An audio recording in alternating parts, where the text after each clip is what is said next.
2015, an elite DFS Army Commando unit formed to bring high-level DFS strategy to the masses. Today, hated by DFS sharks and lineup sellers alike, they continue their quest to turn Joe into DFS pros.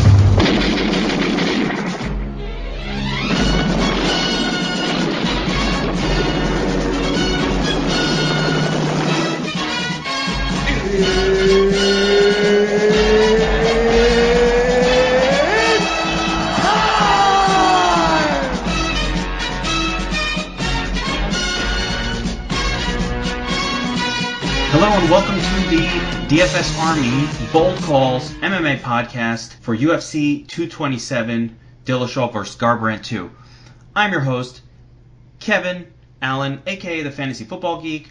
I've got the DFS Sniper on the line with me, Sean. What's happening, Sean? You know what? I'm looking forward to this card. It's huge prize pools, pay-per-view, and it's the last card before I think a needed couple weeks off. So I'm pretty pumped about it.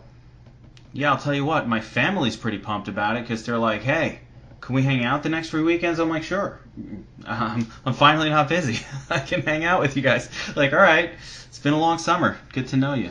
So, very good stuff. Yeah, this is a pretty exciting card. Some really, really good fights, I would say, on the main. I'm not sure if it's pay-per-view worthy.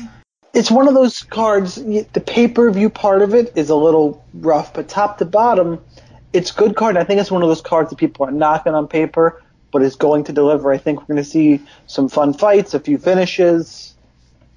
I think it'll be worth it even if it doesn't look like it on paper. I wish that those people who pay it, or I wish that the whole thing was on pay-per-view. Like, let's not deal with this awful pacing and that part. Just these 5 fights. If you're going to tell me you get 12 fights for $60-$70, whatever it is, I'd have a much easier time swallowing that. Yeah, I mean, I got to be honest. This main card, it's borderline the worst pay-per-view ever. I mean, I'm not going to say ever because there's so many, but we'll talk about it. And we're going to talk about the main card for this one on this initial part of the podcast, and then we'll go to the prelims. But I'd say probably, as far as pay-per-views go, and now UFC is going to make up for it with some ones down the road, but we don't want to talk about that. We want to talk about this card. So I think the most fascinating thing for me about this card is just how it's loaded up with these little tiny flyweights and this 135-pounders and, just a bunch of very small guys, really. It seems like they got them all on one card together. So and gals. So finishes might be harder to predict. There's a lot of smaller fighters in both men's and women's weight classes, but if you were to tell me that before I looked at the inside the distance props, I would be shocked at how many are as close to Vegas has pegged to go inside the distance versus not. Like, for there being a lot of small fighters, even the main and co-main, we're expecting finishes. Those two, yeah, but I mean the rest are pretty close. But the difference is, like last week, we were able to pinpoint on the podcast 3 or 4 fights that we said just go all in on this fight, even on both sides, even if it makes you uncomfortable, and they worked. And those fights, the winners ended up in the perfect lineup. So, especially using our DFS Army tool, the Domination Station, entering these tournaments, trying to attack them. Obviously, there's different strategies. Sure, we're going to put together one lineup that's our favorite or 2 lineups that we love and hit up some of the smaller, higher dollar contests. But, if we're going to go into a contest with 15,000 other people, be it the Mini Max, which I love for $1, 150 entries, or the $4 contest, 20 entries in that one, or the I think they have a $10 one with a $30,000. The uppercut this week is $30,000 to first. If you're going in full blast, you really have to understand that it's going to take the perfect lineup. You have to hit you have to have the nuts to win one of these things, and doing that means purposefully throwing away some lineups with fighters in there that you really don't favor. But what happens if they win and you don't have it? You don't get the nuts, and we're trying to win. The goal is to win the contest and win the $30,000. So I think a lot of the goal here with this pod, and whenever we're talking, and for our DFS Army subscribers and our members, everybody listening, is let's try to pinpoint which fights we should be heavy on both sides, and let's hope we're right. What else can you do? All right, so let's get started with the main card. I'm going to start at the bottom of the card, and we'll work our way up to the top. And the first fight of the main card, we have Thiago Santos taking on Kevin Holland. Santos is and this is a high-scoring fight. So Santos is a minus 325 favorite. Come back on Holland, who is plus 295. We've got an under 1.5 round prop, and we love the under 1.5 round prop when it's high, of minus 147, the highest finish prop on the card. And Vegas is looking for a finish in the first round here, which is pretty classic what Santos does in his fight. So I'll throw it over to you because I know you have a pretty strong take on this fight. Sean, what's your take here? So this is the one that we are all expecting to end inside the distance. I don't disagree with that. You got two striking-based fighters. Thiago Santos throws everything heavy, especially that left kick is just one of the most devastating strikes in MMA, and it's really not hyperbole. That kick is nasty. Kevin Holland is a range striker, lanky, flashy, also lands knockouts. Both guys are capable of finishing. I know Holland didn't get a contract on the Dana White Tuesday Night Contender Series show. Still won his fight. Still, in portions of it, looked good. I think Dana really had a problem with his attitude, but I like the kid's attitude. Like, he's got a little bit of cockiness to him. These guys are going to stand and trade until someone falls. Thiago Santos, he no-shows. He is lost to Eric Spicely. And that's all I'm going to say about his ability to not show up. He was also knocked out by David Branch 3.5 months ago. Not really a long enough recovery by most people's standards. So those two things together, I think this fight, obviously, I'm not disagreeing with the inside the distance prop. It's incredibly, incredibly likely to end inside the distance. Even at his elevated price point, I think Thiago Santos, with a win, the way I'm expecting him to win, and who else is in his price range, probably ends up in the nuts lineup. If Kevin Holland gets a knockout, he's going to be way underowned because everyone's on Santos, and he's absolutely in the nuts lineup. This is one of those fights that personally I'm going to make myself really uncomfortable on. I will say I'm probably going a little overboard, and I'm going to be over the field because this week I'm especially playing a lot of the lower dollar contests where differentiating yourself is even more important than in the high dollar contests. I'm thinking right now I'm going 60-40. And that's really aggressive. I think the more standard overweight play is like 75-25, 70-30. I'm going to take it a step up because I really don't believe in Santos. I hate guys who no-show. And I like Holland's striking style. He's lanky. He's a big underdog for a reason. Definitely don't play him in cash. But this is a fight that we're starting with, that we're alluding to. This is one that I'm pinpointing on. I'm shoving everything in.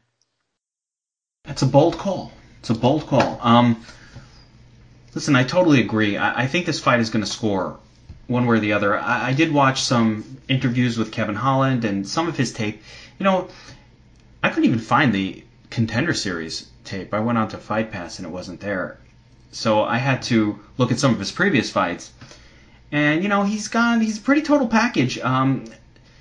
He's got a bunch of wins by submission, so he doesn't appear to be just a one-dimensional striker. He's a big guy. Santos, he's physically larger than Santos, but Santos didn't look small standing next to him by any stretch in the weigh-ins. But I do like that he's a little bit larger in general. I think that's a plus. And Santos coming off that recent loss, and he's just not a trustworthy guy. So he does score a lot, and I think 40% is like a little high on Holland, but conceptually I really like it. I have a different approach in the sense that I don't think you need to be 100. I don't think it needs to be 100% owned. So I'd look at it for tournament purposes. When you're dealing with a fighter like Santos, who is one of the more expensive fighters on DraftKings, even if we think this fight's going to score really well, like, you can make an argument that Johnson is going to outscore him, right? And you might not be able to afford both in the same lineup. So for that reason, or that DJ and one other person will outscore him up at the top, even if he gets a quick finish, because a quick finish for him could get a 105, and we've seen other types of fights go to 110 or 115. So I'm trying to get the perfect score. So I'm not 100% sure that he will be the perfect lineup. Therefore, I don't necessarily feel like I could go 50%, 30% rather than 70-30. Do you get my drift? And leave some space there for something else to fill in on the more expensive guy.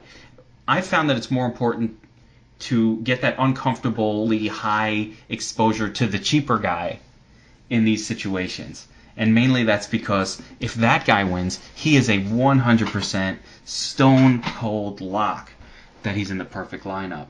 Whereas the other guy, he's got to both win the fight and beat out every other fighter in his range. So that's sort of the slight twist I put on it. What do you think for cash here? Is Santos a safe cash play for you? Not for me. I think he's going to be relatively popular. His floor is it's too low for me. I think a lot of your head-to-heads will have him though. He's a huge favorite with a huge inside the distance prop. People gravitate towards him. For me personally, too much uncertainty, too low of a floor, the ability to no-show. I can maneuver other ways in the cash builds that I have, but I do think he'll be popular.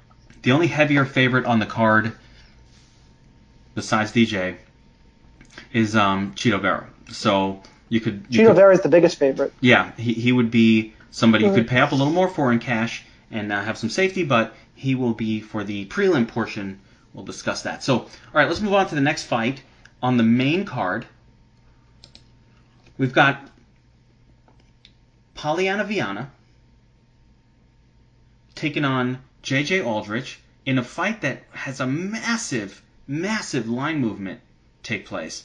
Viana is now a minus 130 favorite, with a comeback on Aldrich at plus 120. Now, when this fight first came out, and for a little bit of time, Viana started at minus 210, went all the way to, I think it was as much as like minus 300, minus 325 at the. So she was a very heavy favorite. And in the last pretty much day and a half, all the monies have been coming in on Aldrich. Viana is basically a submission specialist, rudimentary striking, but really good BJJ. Not a bad looker. She goes for takedowns.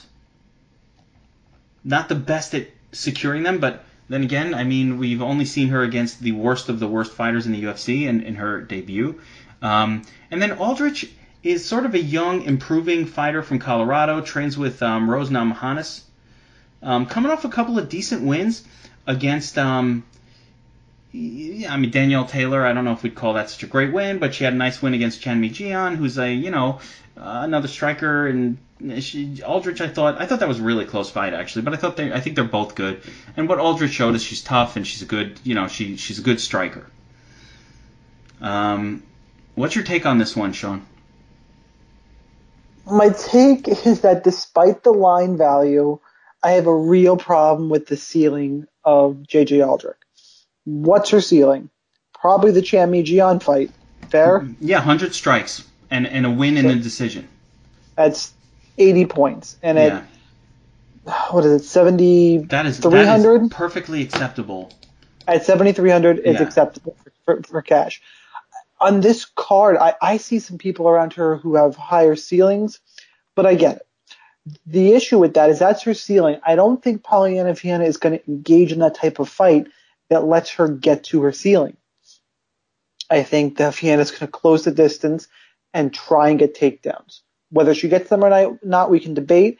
I think Polyana Viana is just going to be too damn strong for J.J. Aldrich, and while it may not be technical, just muscle her to the ground.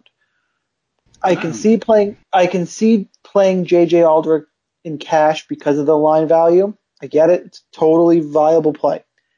The more this line changes, the more I want to play Polyana Viana, especially in GPPs, because once this fight hits the ground, I think it's a massive mismatch. Aldrich will be the more technical striker. Viana does have more power. She swings wildly. It's not very technical. No argument there. But she's stronger. She throws a little wild. We saw Mackenzie Dern land some crazy stuff. I mean, this is a different. It's easy to mistake her for Mackenzie Dern, but it's not Mackenzie Dern. It's a different girl. No. And by the way, it's worth noting that Aldrich has a higher degree BJJ black belt than what Pollyanna Viana has. Well, she has a brown belt. She has a brown belt, and Pollyanna Viana technically has a purple belt. Yeah. But Viana's winning like high-level BJJ competitions at brown belt. And who gave her at purple belt? Who gave her the belt? When this fight hits the ground, strength-wise, technique-wise, I'm going right towards Viana, despite what the level of belt is. Aldrich was dominated on the ground by Juliana Lima. I think if Viana wins, I think it's a submission or maybe some ground and pound. And she's going to be underowned because of the line movement. So I actually like Viana a fair amount in tournaments, and don't go crazy, but I'm going to try and be overweight to the field. Aldrich is in play in cash because of the odds value. I don't know if it's for me. I get it, but I don't know if I'm going to do it. Yeah, this is a lot of these fights are really tricky. This one is certainly that. My concern with Viana is I'm not sure she can get it to the ground, and I'm not sure that she's going to be so quick to submit Aldrich, who has some training in that area. She trains hard. This is the thing. I see the loss to Juliana Lima as well. But you got to understand, this is 2016. This girl's been training nonstop, full-time as her occupation for the last couple of years. So that might not have been the case, and certainly she would be improving. You see this with a lot of the female fighters. They improve over time because they're not necessarily coming up from childhood learning these skills. They pick up the sport later in life. They start to learn everything. And here, someone like Aldrich, wins a couple fights in the UFC. Now she could do this full time. She's a UFC fighter. She has wins. She's got a team. She's training with Rose. I think she's preparing for this opponent. And I think they're probably preparing her with some takedown defense. I can't imagine that they're not. I mean, maybe that's wishful thinking, but I think she's pretty tough. I'm not convinced that Viana is stronger than her. And so, for that reason, I'm not super excited about Viana. She's almost... I do like the fact that when lines move against someone, I do like that for tournaments. But in cash, I definitely don't mind. I don't mind Aldrich here. I mean, the over 2.5 round prop is minus 152. The main fear is Viana wins by submission plus 310. All right, so she has a chance. It's not a super high chance, plus 310. I mean, it seems like it's more likely that she won't win by decision, like something else will happen. So, for that reason, I do like Aldrich in cash, definitely. Why not? And in tournaments, sure. Mainly because it's quite possible that none of these other dogs will score as much. You need a couple of them. You're going to need 2 underdogs on this card minimum. And most of them are extremely long odds to win their fights. So, we're trying to get 2 that have the best chance to win, and this is certainly one place to go for that. So I don't mind Aldrich probably as much as you do in all formats. But that said, I agree with you. Her ceiling is definitely capped right at that, right about 80 points in the perfect storm. But I just think that's enough. All right, moving on to the next fight, we've got Cub Swanson taking on Renato Moicano. Swanson plus 265 underdog.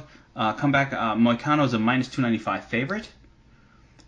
Over 2.5 rounds prop, minus 315. So the expectation here is that this fight will go the full 3 rounds.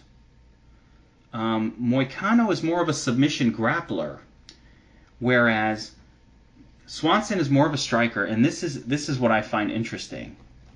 Now, it's interesting that the over 2.5 round prop is so high. This is almost like we should be fading this, because Swanson's losses have almost always come by submission. He's been submitted. He was submitted by Edgar, submitted by Holloway, Ortega. I mean, if you go through his losses, it's almost always by submission. It's crazy, right? Now he's facing a really, really good submission grappler. Now, why the hell is the over 2.5 round minus 315? Renato by sub? What? Let's see what that is. Plus 520? Yeah, I don't think Moicano's not really a submission grappler. I mean, his wins have all come by submission. He hasn't had a KO. I mean, I get that. I don't understand why he's not a submission grappler. He's never had a win that was by knockout. It's only been by submission or by decision. It's like all he ever does is submit people.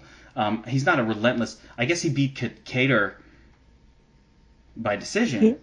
Right. He did that one sub in his UFC debut over That's some scrub, right? Tom. Yes, somebody not good. And then usually it's striking matches. I think he took down Jeremy Stevens twice, but it's because he can take down Jeremy Stevens twice. And he took down T-City a couple times. No one normally tries it, so I mean, I'm sure that was an easy takedown for him. I was screaming, don't, by the way.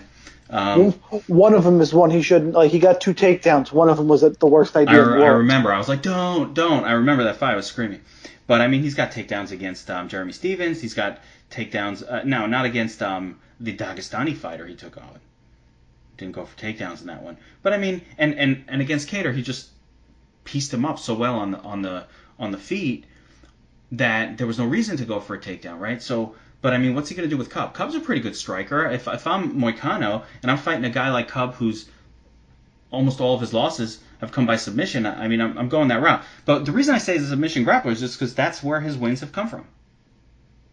I mean, he's just, he's got a 42% sub rate, 0% TKO. He's never knocked someone out.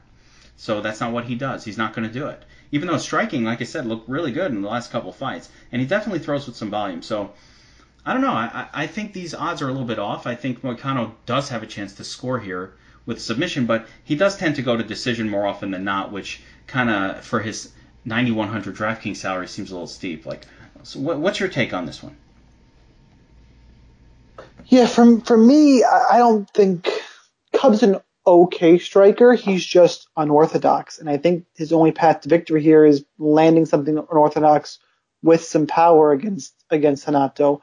For me, I like Moicano a ton. I think he's a large favorite for a reason in this one. Cub Swanson got hit by Artem Lobov 123 times. Yeah, I remember that. That's not good. Renato Moicano, good luck with that. Good luck staying upright. You get hit that many times, as clean as he was getting hit. Duho Choi was getting, that was a back and forth crazy fight. That fight hasn't aged great. And his 2 other recent wins are Tatsuya Kawajiri and Hakron Diaz. Renato Moicano is better than those guys. Wait. I'm gonna back this up because by the same argument, his losses have come to Frankie. He's got a win against Jeremy Stevens. His losses have come against Frankie Edgar, Max Holloway, T-City Ortega, and again Frankie Edgar. I mean, you're talking about Ortega and Holloway, number 1 and the champion, and then Frankie Edgar, the guy right behind those two. So I mean, his only losses recently have been against the best in the division. But if you want to do MMA math, Renato Moicano's fight against Brian Ortega, he was up 2 rounds. Cub Swanson was not. Cub Swanson almost got finished in the first, survived, and then got finished in the second. I thought he looked okay against Ortega until he got subbed. I didn't think he looked great. Either way, on the feet, Renato is the more technical striker. I think he hits with more power. Cub just has that crazy unorthodox style. Can Moicano score enough here? I mean, if the assumption is a minus 315 decision prop, and he's not going for a lot of takedowns, how's he scoring over the course of 3 rounds? Because some of these fights where you're seeing these numbers, 100 and all these strike numbers for Swanson, when Swanson's willing to stand and trade, that's the one thing. He's going to stand and trade. He's not going to run away. So, I mean, you should expect these guys to get to the top end of their striking ceiling against one another. But that also means, if Moicano's trading with him, he can catch Moicano too. You never know. Yeah, the scoring is the issue here. I think, unfortunately, Moicano's ceiling, not the best, but he does have a safe floor because I do think he wins. And I don't see Cub winning this fight. But there are better fights to target inside the distance. There are better grappling-based fights to target. So how much of this do you really want? It comes down to your it really comes down to your builds and what you're comfortable with. I do think Moicano wins this fight pretty comfortably, and I'm not looking at having a lot of Cub Swanson at all. I'm just going to throw in that I will have some Cub Swanson again in mass multi-entry, mainly because, like I said, this is a warrior. He's one of the better fighters. He's only lost to the best guys in the division, and it's easy for us to write people like him off and oh well, he lost to Max and he lost to Frankie and that's it, or he lost to T-City. These guys are no joke. So he's losing to the best guys. He's not losing to scrubs. I saw the fight against Artem, and you know what? That was an awesome fight. First of all, Cub did great. Artem just took the beating. I mean, part of the problem when you're just a striker and you have no other real Cub doesn't have a part of his game where he's going for takedowns and submissions. It's just not something he does. But if you did that, you could beat Artem's fine if he's in that kind of a battle. The problem with Artem is he doesn't have much grappling skill. So if you take him down, you can beat him easy. And so you watch him fight against wrestlers and he gets his ass kicked. And you're like, oh, this guy sucks. Well, maybe he doesn't suck. He's probably a pretty good striker. He just sucks at wrestling. So that I think has been more of the problem for him. So I'm just cautioning against the full fate of Swanson here. I like Moicano. I'm not sure I think he's going to score enough to be in the perfect lineup. I do think there's that possibility of a sneaky sub that no one's talking about. But I agree with you. According to the odds here, it should go to decision. And the ceiling for Moicano's decision was his win over Calvin Kattar, 119 strikes. And, 88 points. If he doesn't go for takedowns, it's not going to score well. He does have it in his arsenal. He's not relentless about it. So let's see what happens. All right, let's move on to the next one. We've got Shayman Moraes taking on Matt Sales. And this is one of the toughest ones. Moraes is a minus 115 favorite at the moment. Slight, little teeny favorite. He's cheaper on DraftKings. So the comeback on Sales is plus 105. Yet, for salary purposes, we've got Sales at 8,300, the more expensive fighter, with Moraes at 7,900. So, two stand-up strikers for the most part. From what I can gather, the doesn't go to the decision prop is minus 130. Very common on this card. That's sort of kind of like a pick'em, decision or not. Moraes, what we saw him the first time, kind of hung in there with Zabit Magomed Sharapov, which is impressive in its own regard. Sales is he trains with Dominic Cruz, I believe, and sort of a hyped up guy, a little bit less experienced. So what's your take on this fight from a GPP perspective? For GPPs, I like this fight a ton, and this is, you caught me off guard with this one. I thought we were sticking to the main card. Yeah, am I not on that? Did I jump off the thing here? Yeah, did I jump off the? I'm going on. This is the first fight of the FX prelims, but we can go through it. And we'll do 6 public and 6 right. VIP. You know what? It messed me up because the order on my best fight odds screen is messed up here with that one. But all right, so let's talk about that one anyway. So it's the prelim there. We added one more to the mix. So this is risky for GPPs, but I think this is the fight that could pay off that no one's talking about. So Shayman Moraes is a typical Brazilian kickboxer. Think Francisco Trinaldo is another example. Think a less powerful Thiago Santos. That style of fighter.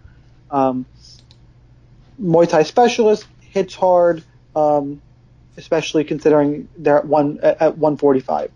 Matt Sales is a straightforward guy. He's going to go forward. He's going to try and throw volume and really march forward and throw that overhand. Not a ton of volume, excuse me. He's going to march forward, a lot of pressure, and try and throw the overhand right. Sales also does have some grappling should he choose to use it.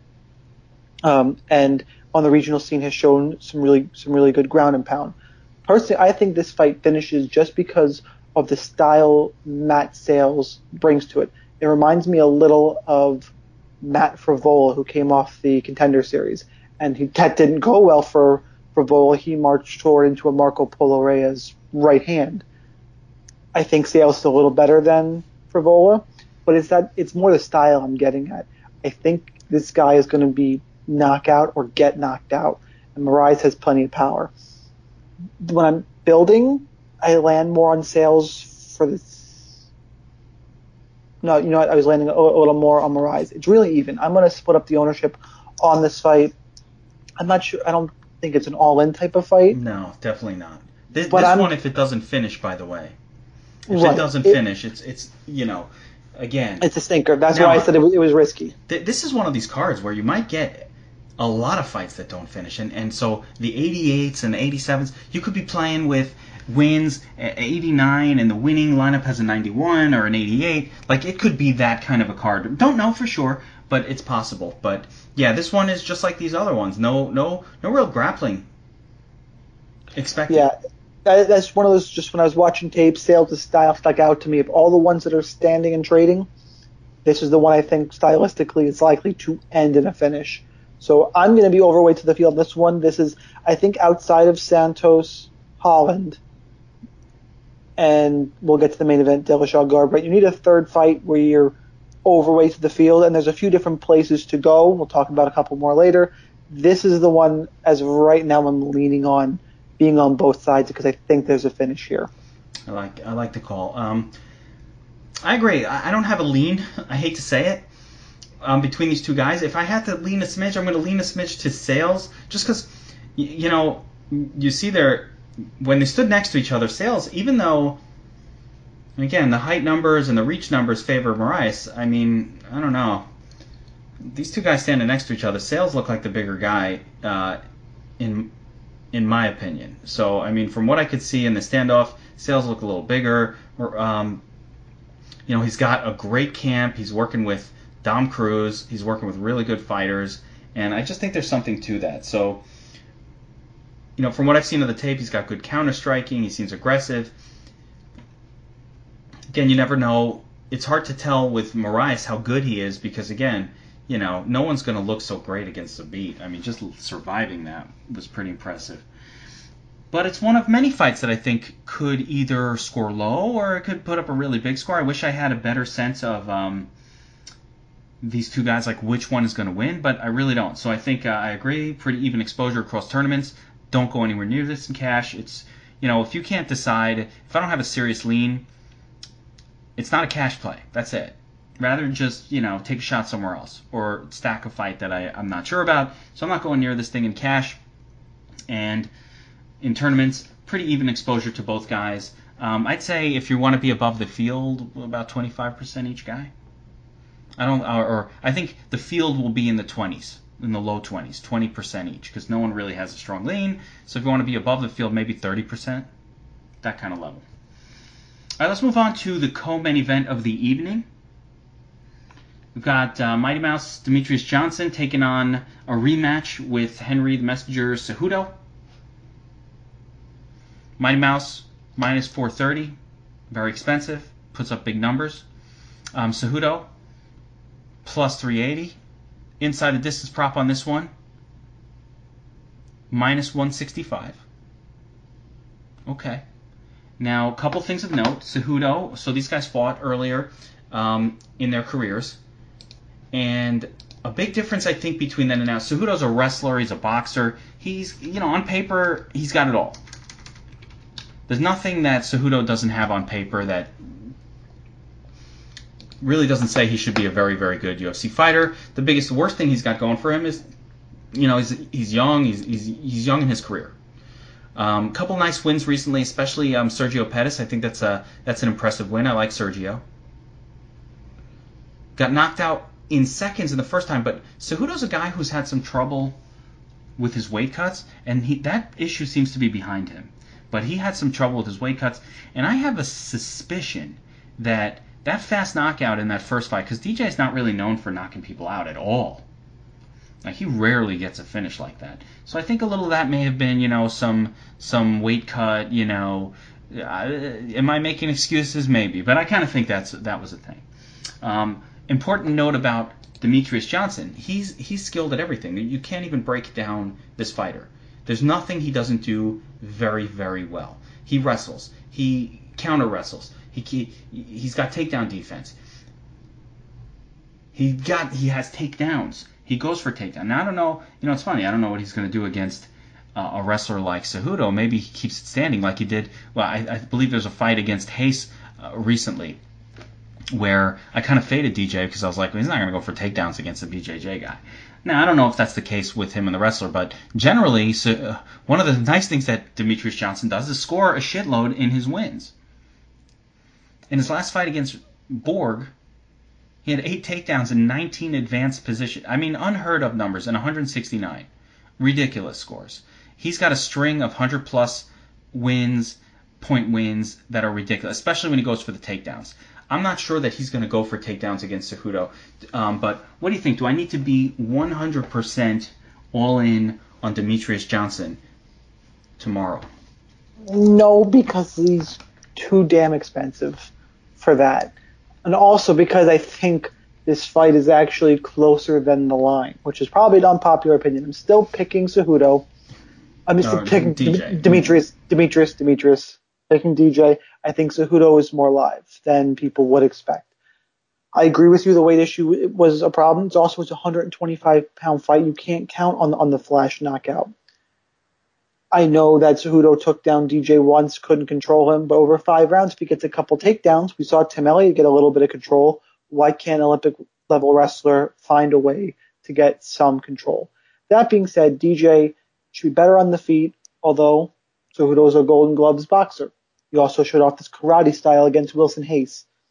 Again, all those are just little chips that make me want to play a little bit of Cejudo, and I'm going to do that because I think he's live. Plus, to be perfectly honest, I just have a gut feeling something funky's going to happen in this fight, and we'll see how that goes. But the gut feeling, it's kind of everyone has their own. When you look at the analytics of it, DJ is faster. We saw he can beat up Cejudo on the feet. I don't think too much has changed there. He's better in the clinch. He just has to avoid the takedowns and pop back up, which he's always been able to do. And he has a strong BJJ game. When he wins, he scores big.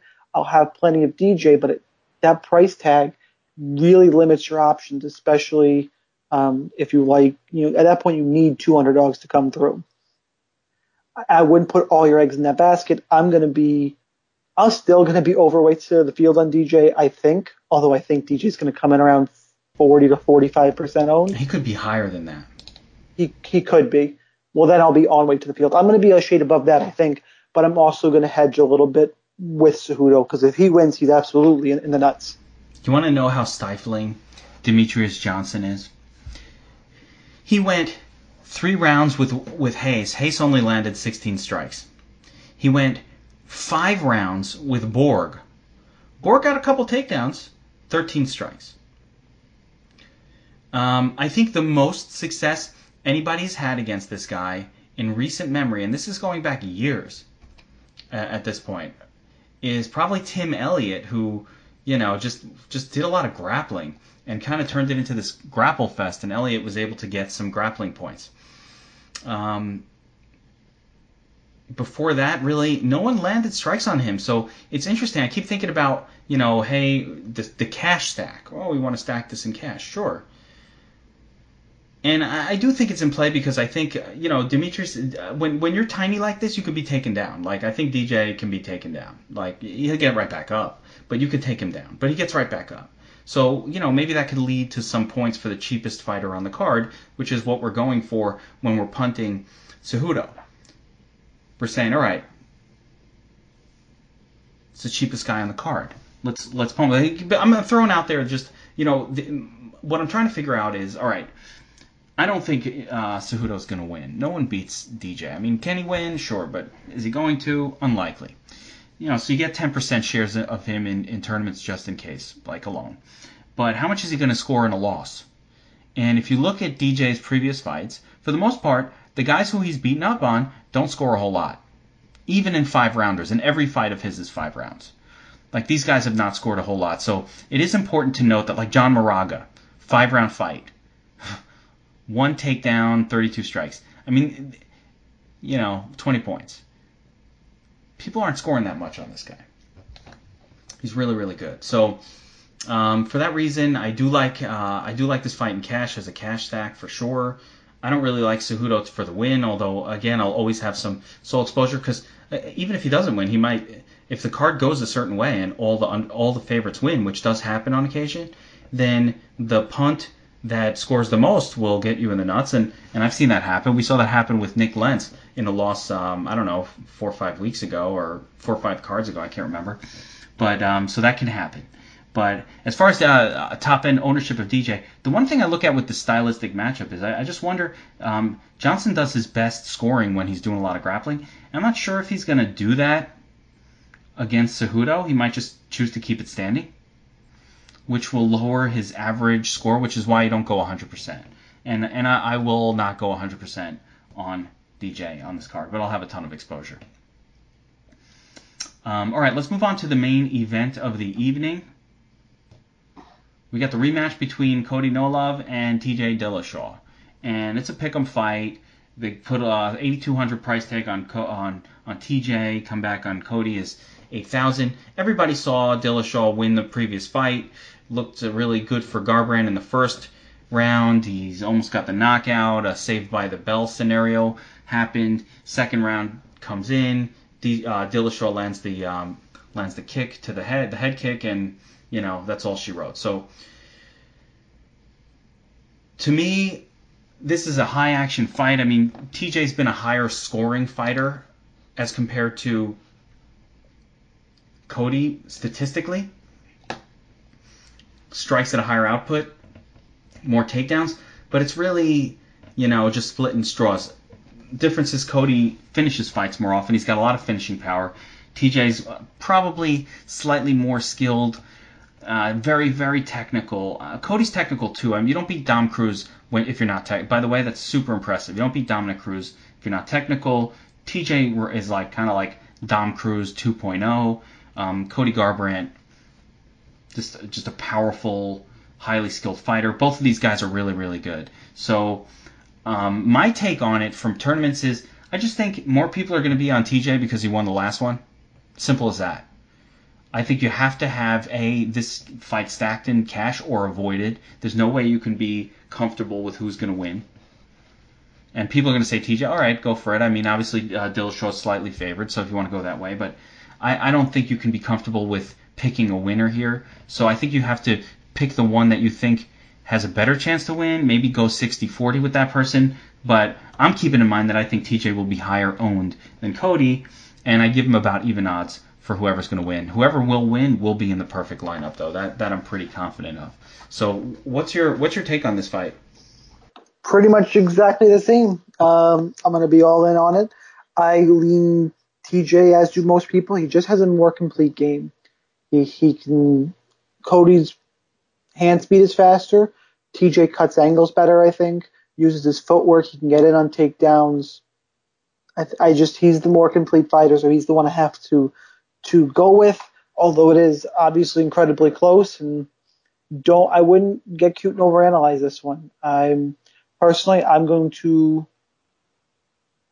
so unsure about it. I'm going to run multiple lineups, cash lineups this week as well. And I think I'm going to stack this fight in one of them. And the other one, I may just totally avoid it, as you mentioned, and get some exposure to some other pieces. I'm not sure that's the direction I'm going, but I do think cash is especially difficult this week. This fight is going to score well. These guys hate each other. They're going to come forward. Give me the more complete fighter in TJ. And I think that's exactly what I wrote up earlier in the Sniper Scope. I think I wrote up 60-40. Yeah, and it doesn't have to be one or the other side. I mean, you make your choice if you want more TJ. If you're listening to this, make your choice on this. You know what I mean? Know that TJ will be higher owned, and then make a decision how you want to approach it. But basically, for tournaments, one of each guy. So it feels so... People feel bad. They're like, I feel like I'm throwing away a lineup. If you're entering the big tournament, you're going to throw away lineups. That is what you do. If you're trying to avoid that, if you're in a 10,000 person contest, you have to do that. So if you want to avoid it, don't enter that contest. Go into a 40-person contest or a 20-person contest. Raise up the entry amount. Stack it if you need to, or fade it. Don't take chances on fights in higher dollar, smaller entrant contests that you're not sure of, or that you don't feel really confident one or the other, that you're guessing. or that you want to split it, we don't want to do that. Not in a small high dollar contest. But we do that in the big tournament because the idea is to win. Every other lineup is just bullshit. In the end of the day, we're trying to win. If we don't win, we're hoping to get our money back, and that's it. It's as simple as that. When you're entering the 10,000, the 15,000 person contest, if I'm not winning in first place, I'm really just hoping to get my money back. And usually you don't. But that's the approach that it takes to win. You're going to lose sometimes too. All right, so from here we're going to move on to the prelims. I want to thank everybody out there for listening to the first portion of the show. And if you're not a current DFS Army VIP subscriber, go to dfsarmy.com. Sign up as a VIP member. You will get access to our Domination Station Optimizer for MMA. You're going to get everything else we do. Football, basketball, every sport is covered. We have incredible projections. Everything is custom. Tools, cheat sheets, more big winners than any other place. There's no site that's putting out big winners the way DFS Army is. There's a reason. I think we've had a nuts. We've hit the nuts in. We've had one of our members at the very least hit the nuts in every MMA contest for the past month. Could be going back further than that. I don't even really track it, but it seems like every single week we have somebody or multiple people hit the nuts. I tied with a couple of DFS Army members 2 cards ago in the mini max. So we're getting that perfect lineup every week in MMA. The team is ridiculous. Get in there. Sign up as a VIP. Get in there now. Use promo code GEEK to get 10% off. Thank you for listening to the DFS Army podcast. Join the DFS Army today and gain access to our private Slack chat, where you can chat with real DFS pros and coaches, as well as other DFS Army members with winning track records. Also included in your membership is access to our premium articles, DFS Army weighted projections for every sport we offer, from NFL to MMA, weekly player picks and cheat sheets, the strategy vault of timeless concepts, and the DFS Army Domination Station, a truly state-of-the-art lineup optimizer, offering your personal projections or ours. The DFS Army membership is the best value across the industry. Join today and get 2 free ebooks, as well as the secrets to unlocking a new level to your game.